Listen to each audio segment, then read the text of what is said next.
Assalamualaikum warahmatullahi wabarakatuh. Perkenalkan, nama saya Hendra Firmansyah, jurusan Agribisnis Fakultas Pertanian Universitas Riau.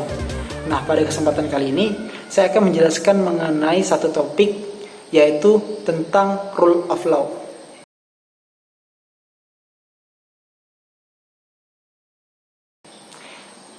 Langsung saja, yang pertama kita membahas mengenai apa sih yang dimaksud dengan rule of law itu sendiri. Nah, jadi kalau kita melihat dari pengertian para ahli berbeda-beda, tapi pada intinya mereka memiliki kesamaan arti yang sama.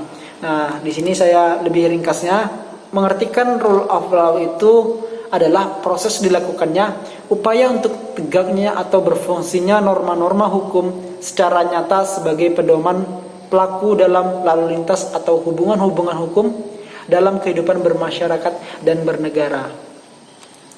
Nah, lanjut kita mengenal dengan prinsip-prinsip rule of law. Jadi prinsip ini terbagi atas dua prinsip. Yang pertama yaitu prinsip formal, di mana prinsip-prinsip rule of law secara formal ini di Indonesia tertera dalam pembukaan Undang-Undang Dasar 1945. Pada intinya pembukaan tersebut memberikan arti bahwasanya jaminan adanya keadilan bagi masyarakat, terutama keadilan sosial. Nah, prinsip yang kedua yaitu prinsip secara material atau hakiki.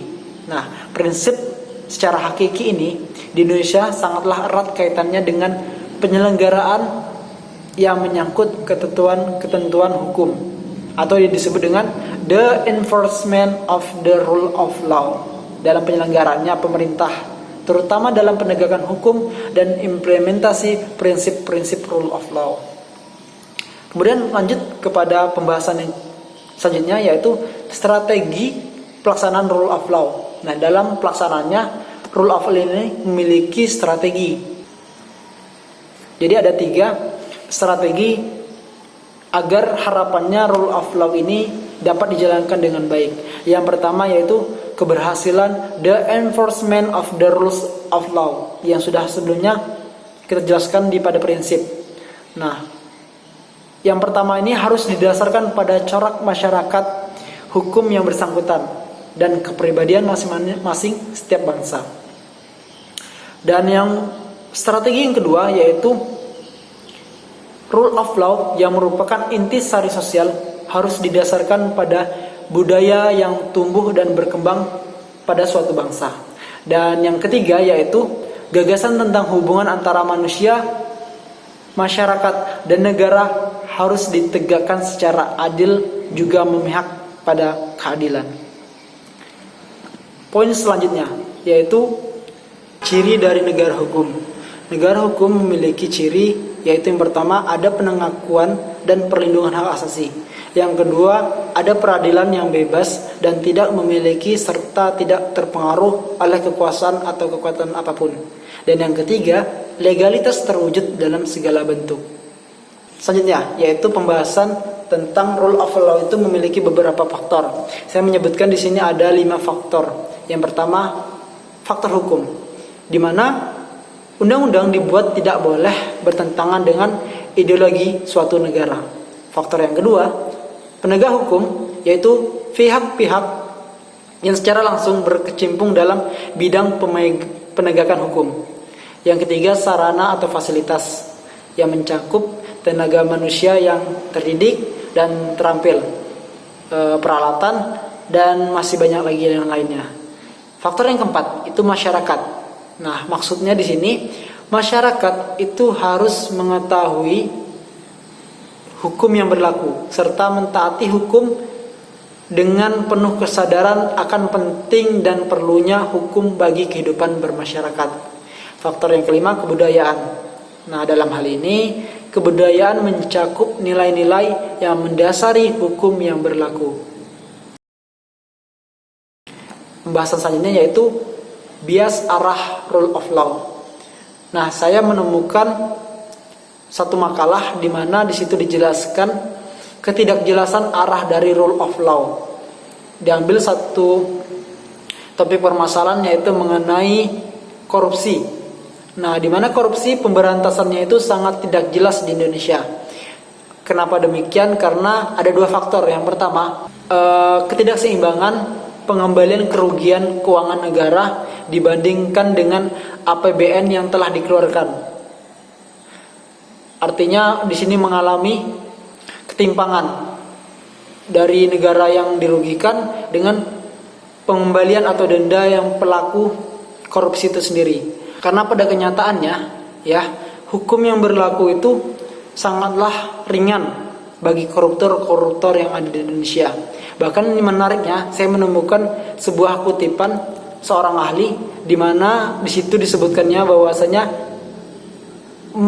mengeluarkan 100 tindak kejahatan itu lebih mudah daripada menghukum satu kesalahan. Jadi pada intinya, penerapan rule of law yang ada di Indonesia terutama kasus korupsi itulah sangat rendah. Jadi kalau bagi saya, penerapan rule of law terutama di kasus korupsi belum efisien di Indonesia. Tapi kalau misalnya teman-teman ada pendapat, silakan tuliskan di kolom komentar. Nah, lanjut pembahasan selanjutnya yaitu mengenai disorientasi. Disorientasi yang pertama yaitu polisi, jaksa dan hakim saat ini seperti kehilangan jati diri karena mereka sudah tergantikan oleh lembaga pengawas eksternal seperti Komisi Yudisial, Komisi Kejaksaan, dan Komisi Kepolisian. Nah, selain belum efektif, juga tampak ada keinginan kuat untuk memasuki terlalu jauh pekerjaan lembaga penegak hukum. Nah, ini tentunya bertentangan dengan Undang-Undang Dasar. Lanjut pembahasan selanjutnya yaitu mempelajari langkah dan usaha rule of law. Ada 4 langkah dalam usaha rule of law. Yang pertama yaitu meningkatkan sikap mental dan keterampilan serta kemampuan teknis para penegak hukum dalam menyelesaikan perkara. Yang kedua, mengintensifkan kegiatan mengungkapkan tindakan pidana dengan memprioritaskan yang diperkirakan dapat menghambat pembangunan antara lain tindak pidana penyelundupan, korupsi, dan subversi. Yang ketiga, yaitu pemantapan koordinasi dan kerjasama fungsional antara berbagai penegak hukum seperti polisi, jaksa, hakim, serta aparat. Yang keempat, peningkatan kemampuan pelaksanaan tugas umum kejaksaan sebagai penegak hukum, terutama khususnya sebagai penuntut umum.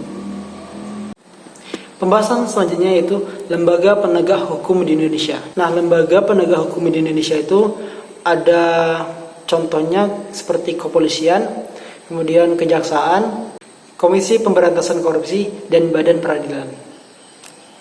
Yang pertama itu tugas dari kepolisian. Kepolisian itu memiliki fungsi sebagai memelihara keamanan dalam negeri yang meliputi pemeliharaan keamanan dan ketertiban masyarakat, penegak hukum, perlindungan, pengayoman, dan pelayanan kepada masyarakat. Jadi ada memiliki tugas pokok. Yang pertama yaitu pemeliharaan keamanan ketertiban masyarakat. Yang kedua, menegakkan hukum. Yang ketiga, memberikan perlindungan, pengayoman, dan pelayanan.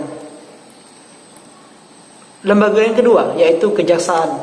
Tugas dari kejaksaan yaitu melakukan penuntutan, melakukan penetapan hakim dan putusan peradilan yang telah memperoleh kekuatan hukum tetap, melakukan pengawasan terhadap pelaksanaan putusan pidana bersyarat, melakukan penyidikan terhadap tindak pidana tertentu berdasarkan undang-undang, serta melengkapi berkas perkara tertentu. Untuk itu dapat melakukan pemeriksaan tambahan sebelum dilimpahkan ke pengadilan. Lembaga yang ketiga yaitu Komisi Pemberantasan Korupsi.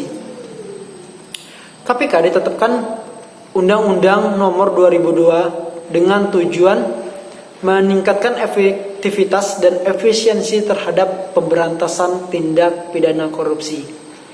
Jadi ada beberapa tugas pokok dari KPK yaitu yang pertama, berkoordinasi dengan instansi lain yang berwenang melakukan pemberantasan tindak pidana korupsi. Yang kedua sebagai supervisi. Yang ketiga melakukan penyelidikan. Yang keempat melakukan tindakan-tindakan pencegahan tindakan korupsi. Dan yang terakhir melakukan monitor terhadap penyelenggaraan dana dari anggaran negara. Dan yang keempat, badan peradilan. Nah, badan peradilan ini terdiri dari atas dua. Yang pertama Mahkamah Agung, yang kedua itu Mahkamah Konstitusi. Nah, di masing-masing mahkamah ini memiliki fungsi dan perannya masing-masing. Kalau kita lihat dari Mahkamah Agung itu memiliki fungsi sebagai mengadili pada tingkat kasasi terhadap putusan yang diberikan pada tingkat terakhir oleh peradilan. Yang kedua, menguji peraturan perundang-undangan di bawah undang-undang terhadap undang-undang. Yang ketiga, sebagai kewenangan lain yang ditentukan undang-undang. Nah, kalau misal dari fungsi Mahkamah Konstitusi, yang pertama itu sebagai menguji Undang-Undang 1945, yang kedua memutuskan sengketa kewenangan lembaga negara, yang ketiga memutuskan pembubaran partai politik, kemudian memutuskan perselisihan tentang hasil pemilihan umum, dan yang terakhir peradilan tinggi dan negara merupakan peradilan umum di tingkat provinsi dan kabupaten. Nah, mungkin itu pembahasan rule of law kali ini. Lebih kurang saya mohon maaf. Apabila ada kekeliruan silakan koreksi. Wabillahi taufiq wal hidayah. Wassalamualaikum warahmatullahi wabarakatuh.